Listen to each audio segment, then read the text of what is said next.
Halo, saya Safriandi, pemilik akun Facebook Microsoft Project ala Safriandi. Di sana saya banyak membahas proyek dengan gaya Safriandi. Untuk yang belum subscribe, silahkan subscribe dulu. Kali ini saya akan membahas penjelasan menu Microsoft Project ala Safriandi. Ya, jadi sebenarnya menu ini sudah saya bahas di buku manajemen konstruksi dengan aplikasi Microsoft Project. Namun teman-teman yang membeli buku Progress Report mungkin belum tahu ya bagaimana caranya. Sebenarnya buku Progress Report itu adalah lanjutan dari buku manajemen konstruksi dengan aplikasi Microsoft Project.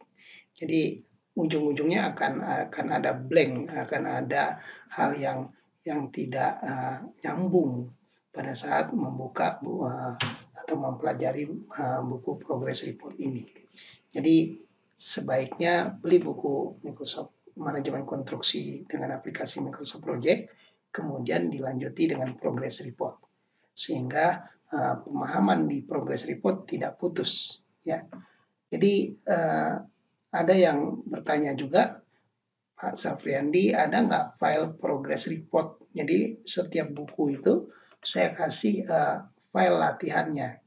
Jadi di manajemen konstruksi ini saya kasih file latihannya juga di Progress Report. Ya, jadi kalau teman-teman lihat di sini ada dua nama. Yang di atas itu adalah nama istri saya dan yang di bawah adalah nama saya. Jadi buku ini ditulis oleh dua orang, istri saya dan Safriandi. Oke, kembali ke masalah tadi. Jadi banyak yang bertanya, ini ada menu ya. Jadi di Microsoft Project itu yang saya tampilkan pada YouTube sebelumnya dan tampilan buku file di buku saya itu ada Microsoft Project ala Safriandi. Jadi ini ya. Jadi mereka sering bertanya, ini bagaimana membuatnya? Sebetulnya menu ini ada di menu-menu yang lain. Namun saya membuat menu ini khusus ikon-ikon yang sering saya pakai dan plus Gantt chart wizard.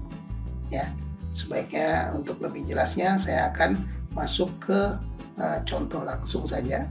Jadi saya buka. Nah, ini dia ya. Saya buka Microsoft Project. Jadi file ini juga adalah file membuat progress ya. Jadi teman-teman kalau mau ikutin video saya, ini file yang sudah ada di file video membuat progress. Oh ya, kembali tadi mengingatkan teman-teman yang ingin mengambil file progress report ini ya. Nanti saya link filenya saya taruh di description video ini. Jadi jangan bingung ya kalau nggak ketemu atau nggak bisa, karena alasannya kemarin itu progress report ini filenya dalam bentuk CD, sementara laptop dia nggak pakai CD. Jadi kemudian dia bilang tolong dong dikasih filenya yang bisa di-download. Jadi nanti di video ini bagian description-nya itu ada saya tempatkan link untuk mengcopy file latihan untuk progress ya.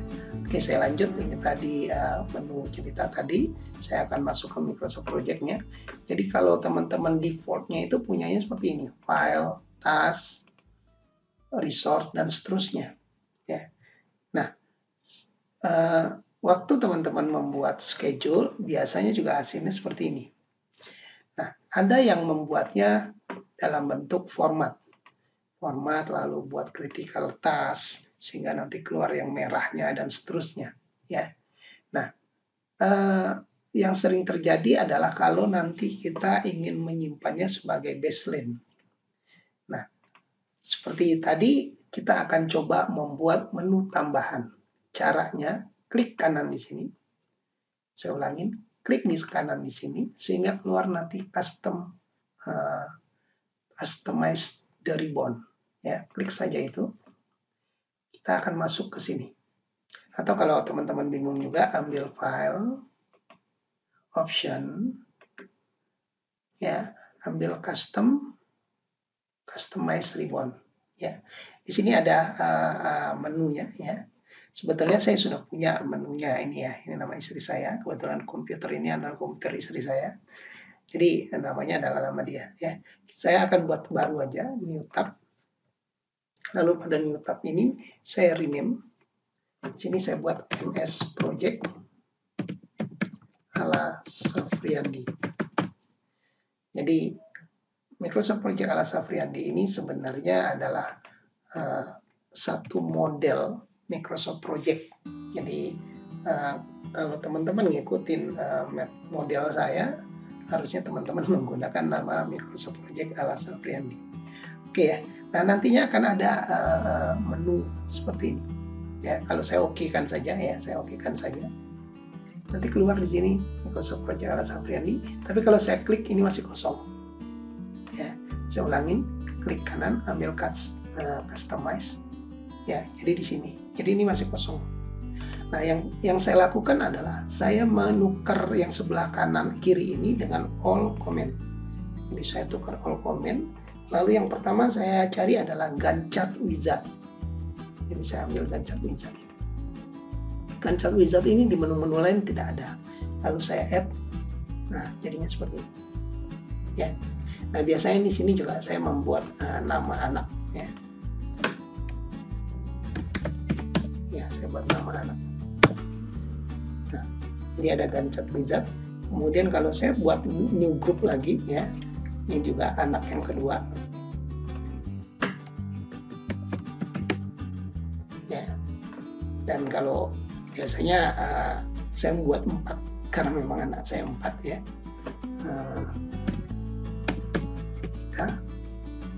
Berikutnya adalah Salsa. Ya. Nah, saya masukin selain Gantt chart wizard ini biasanya saya akan masukin ke project informasi. Project information, project sebentar ya, ini dia. Ya. Di sini saya akan masukin tanggal nanti ya. Sementara itu dulu ya. Kemudian saya pindah ke Aditya, saya akan cari ini yang sifatnya untuk tracking. Jadi kalau tracking saya masukin 0%, 100%, kemudian mark on track gitu ya. Kemudian mark on track-nya ini saya masukin reschedule.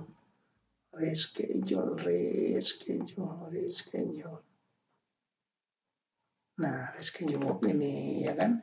Kemudian update task, update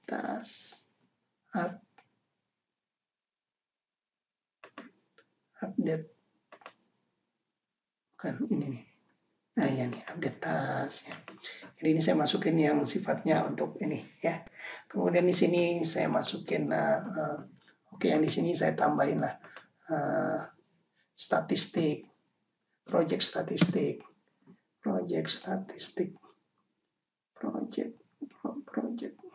Ya ini dia project statistik ya. Kemudian saya pindah ke sini, ketika saya ambil set baseline. Ya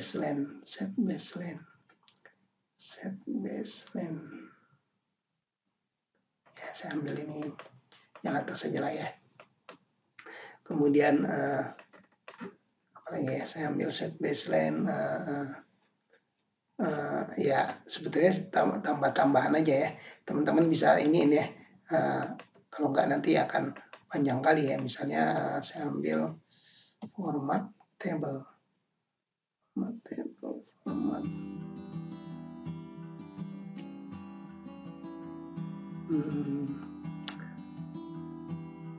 Ambil apa ya?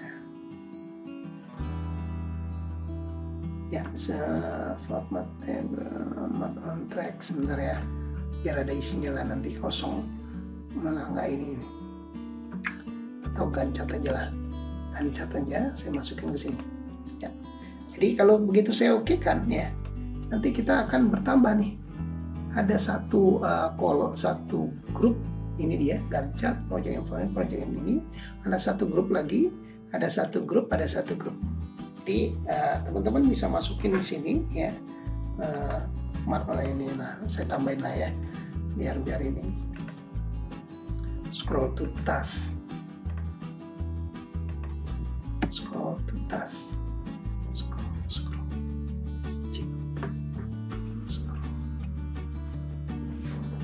to task. Mana dia? Scroll to task. Split benar. Task, scroll to task. Mana dia? Pelan. Ya, saya takut teman-teman bosan ya kan. Scroll. Ini dia susah kali. Nah, ya, jadi bertambah di sini ya, oke ya. Jadi dia akan bertambah nih, ya. Jadi itu caranya, Terus kalau menggunakannya, ya, jadi sebenarnya kalau teman-teman lihat di sini ada task, di sini ada 0%, ada mark on track, kan ya. Di sini juga ada. Update task tidak ada, ya saya tambahkan. Reschedule selesai ada ya. Reschedule sini nggak ada ya, reschedule. Jadi ada beberapa icon-icon sebenarnya yang saya gunakan untuk kepentingan tracking saya. Oke, kita lanjut ya, bagaimana memanfaatkannya. Jadi kalau misalnya saya pengen pergi ke mana ya? Ini kan nggak kelihatan nih, besi beton di mana, tinggal scroll to task saja, keluar di sini ya. Jadi scroll to task itu sifatnya adalah untuk mencari posisi pengukuran kan susah kita nyari misalnya gitu ya kan. Tekan aja ini, dia akan pindah ke depan ya. Itu fungsinya.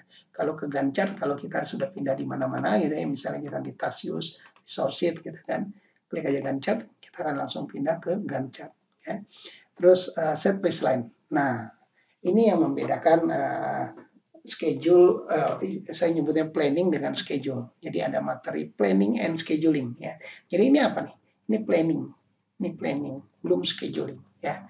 Nah, saya akan bahas nanti setelah kita setting dulu ya. Kita settingnya ambil Gantt chart wizard. Kalau kita akan masuk ke menu Gantt chart wizard ya. Next. Begitu next ada pilihan standar. Standar itu begini bentuknya, sama seperti sekarang. Jadi posisinya adalah posisi standar. Kalau kita pilih critical path, nantinya akan ada yang kritis berwarna merah. Kalau baseline, nantinya ada 2 bar. Ya, ada 2 bar. Tapi saya tidak menggunakan baseline yang porsi yang bentuknya seperti ini. Ya, ada juga other. Other ini juga sifatnya ke settingan-settingan yang sudah ada di komputer. Saya juga nggak menggunakan ini. Saya menggunakan membuat sendiri. Membuat sendiri itu kita pilihnya custom Gantt chart. Saya ulangin, kita pilih custom sehingga waktu kita next ya perginya kemari. Ya, beda kalau misalnya di sini saya pilih critical path, begitu saya next beda ya. Kalau saya pilih custom, saya next, perginya beda ya. Kalau saya pilih no, berarti saya tidak memberi warna yang kritis. Ya, saya ulangin, kalau saya pilih no, maka warnanya sama kritis dan tidak kritis sama-sama biru. Saya pilih yes, agar yang kritis berwarna merah. Next. Di sini juga warnanya bisa saya tukar-tukar. Ya, untuk merah ini kritis saya bisa tukar. Tapi saya nggak pernah menukarin itu ya. Next. Sekarang untuk yang tidak kritis, warnanya biru, kita juga bisa tukar ya.